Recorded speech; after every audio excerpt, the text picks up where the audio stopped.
आज की ये वीडियो उन लोगों के लिए काफ़ी महत्वपूर्ण है जो फेसबुक को इस्तेमाल करते हैं।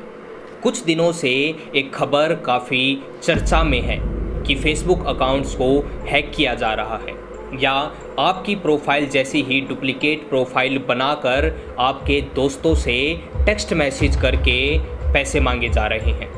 ऐसे में लोगों ने अपनी वॉल पर ये लिखना शुरू कर दिया है कि कोई भी अगर आपसे पैसे मांगे, मेरी आईडी से भी अगर आपको मैसेज आए तो उन्हें पैसे ना दें। लेकिन इसका सॉल्यूशन क्या है?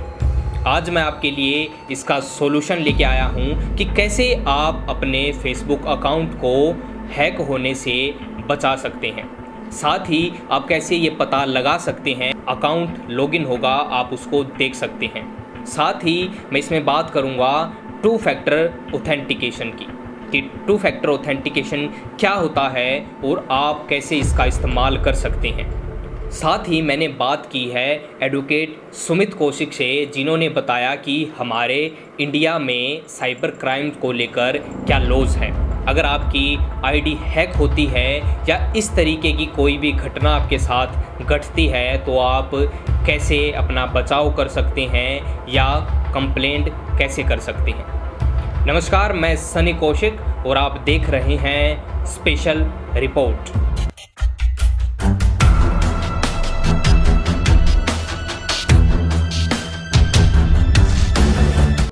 दोस्तों, सबसे पहले बात करेंगे टू फैक्टर ऑथेंटिकेशन की। इसके लिए मैं आपको मोबाइल फ़ोन पर ले चलता हूँ। सबसे पहले आपको अपने फेसबुक अकाउंट को ओपन करना होगा। अकाउंट ओपन करने के बाद आप 3 लाइन्स या किसी फ़ोन में, कई फ़ोनों में इसे 3 डॉट भी कहा जाता है, उसके ऊपर क्लिक कीजिए। उसके बाद आपको आना होगा यहाँ सेटिंग एंड प्राइवेसी पर। सेटिंग एंड प्राइवेसी पर आने के बाद आप क्लिक कीजिए सेटिंग पर। जैसे ही आप सेटिंग पे क्लिक करते हैं, यहाँ पर आपको सिक्योरिटी में ऑप्शन मिलेगा, सिक्योरिटी एंड लॉगिन। यहाँ पर आपको नीचे ऑप्शन मिलेगा टू फैक्टर ऑथेंटिकेशन। दोस्तों, टू फैक्टर ऑथेंटिकेशन होता क्या है? टू फैक्टर ऑथेंटिकेशन का मतलब है जैसे ही आप अपने अकाउंट को लॉगिन करते हैं तो आपके फ़ोन पर जो नंबर आप अपना उस फ़ोन को अकाउंट से जोड़ेंगे, उस फ़ोन नंबर पर एक टेक्स्ट मैसेज आएगा। अगर आपका टू फैक्टर ऑथेंटिकेशन ऑन नहीं है तो आपका अकाउंट सिर्फ आपकी ईमेल आईडी, फ़ोन नंबर और पासवर्ड भरने से खुल जाएगा। लेकिन आपने अगर टू फैक्टर ऑथेंटिकेशन को ऑन किया है तो पासवर्ड या आपकी email ID, password, phone number डालने के बाद भी वो आपके फ़ोन पर टेक्स्ट कोड भेजेगा, मैसेज भेजेगा। जब आप उस मैसेज को वहाँ पर डालेंगे तभी आपकी आईडी लॉगिन होगी, उसके बिना आपकी आईडी लॉगिन नहीं होगी।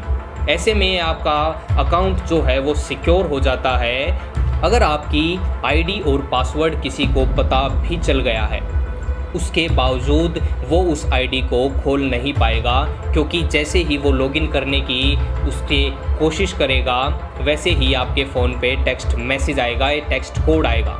वो कोड डालने के बाद ही आपका अकाउंट खुल पाएगा। तो ये होती है टू फैक्टर ऑथेंटिकेशन, जिसे हमें ऑन रखना चाहिए। आज के इस टाइम में ये चीज़ बहुत ज़रूरी है। कैसे इसको ऑन करेंगे मैं आपको बता देता हूँ। आपको फ़ोन पे टू फैक्टर ऑथेंटिकेशन पे क्लिक करना है, यूज़ टू फैक्टर ऑथेंटिकेशन।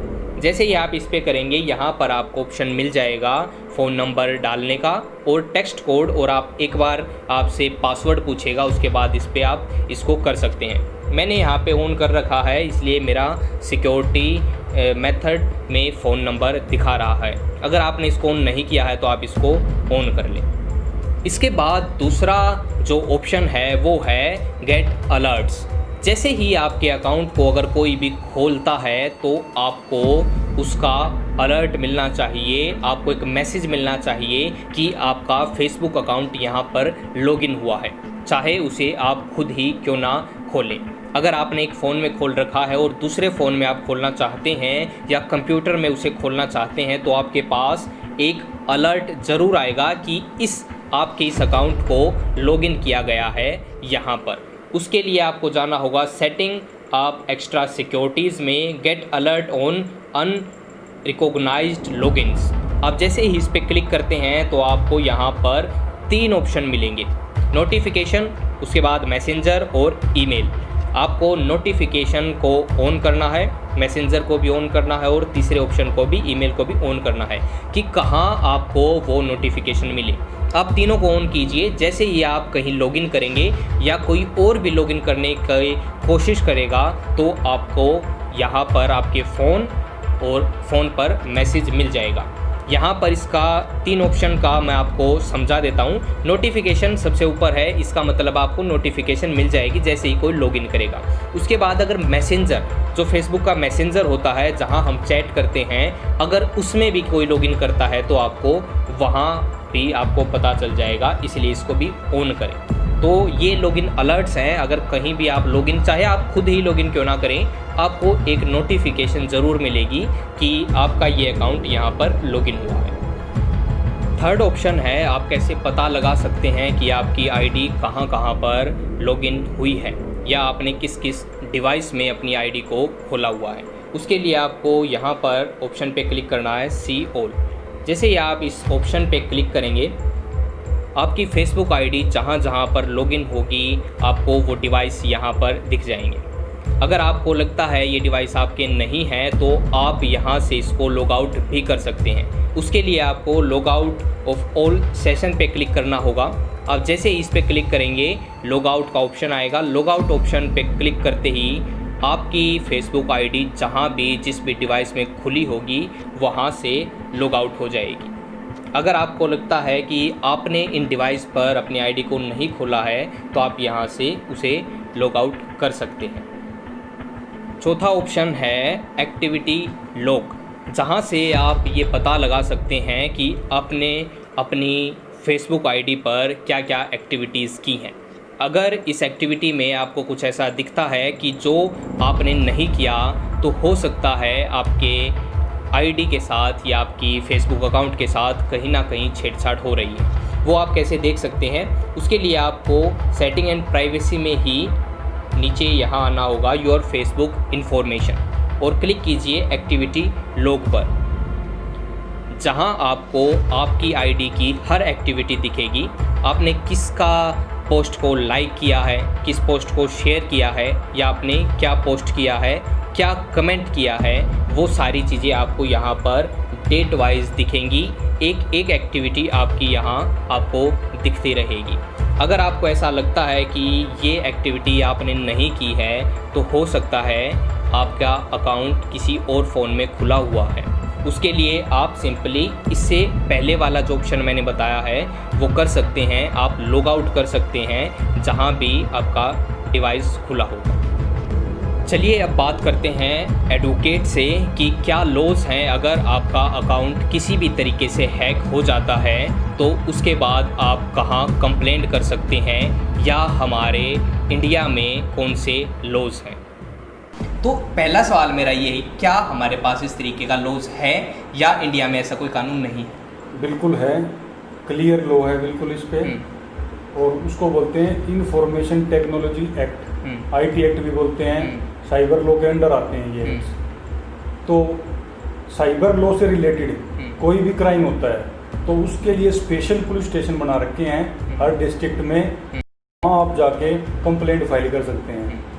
एक रिटर्न रिप्रेजेंटेशन, जो साइबर लॉ के डिपार्टमेंट के हेड हैं, आप उनको एक रिटर्न एप्लीकेशन देंगे, उसके बाद वो उस पर इन्वेस्टिगेशन करेंगे, और उसके बाद किसी पे सस्पेक्ट है, कोई सस्पेक्ट है, आपको कोई सस्पिशियन पर्सन है कि भाई ये वो काम कर सकता है, तो उनकी डिटेल्स देनी पड़ेंगी और आपको इन्वेस्टिगेशन में थोड़ा सा कोऑपरेट करना पड़ेगा जिससे वो अच्छे से प्रॉपर इन्वेस्टिगेट कर सके आपका केस। सर, इसको अगर मैं थोड़ा सा और सिंपल करके एक सवाल आपसे पूछना चाहूँ कि क्या जो हमारे लोकल थाने होते हैं, पुलिस स्टेशन होते हैं, क्या उनमें कंप्लेंट होगी या फिर स्पेशल उसी में हमें जाना पड़ेगा?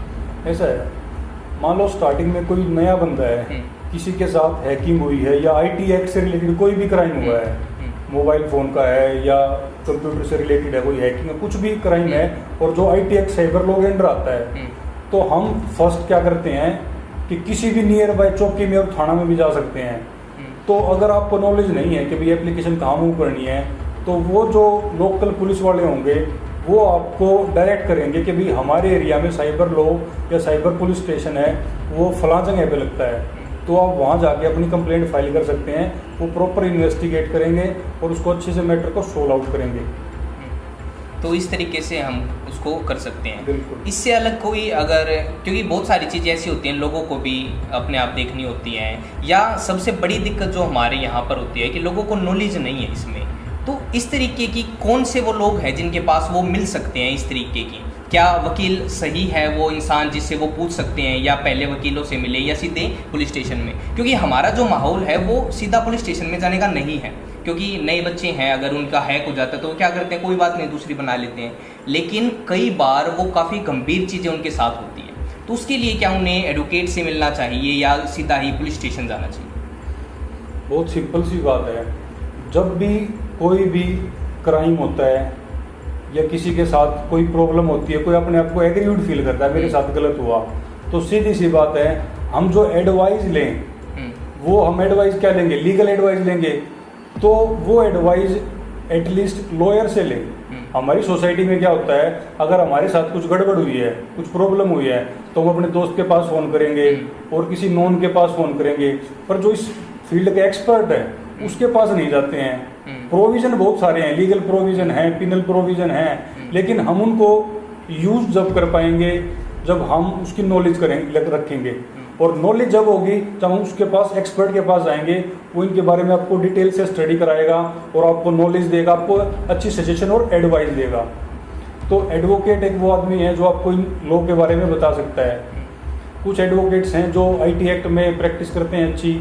फिर दूसरा, पुलिस के जो हायर ऑफिसर हैं जैसे DSP है, SP है, आप उनके पास जा सकते हैं डायरेक्ट। अगर आपको टाइम मिलता है तो वो भी आपको इन चीज़ों के बारे में नॉलेज करा सकते हैं।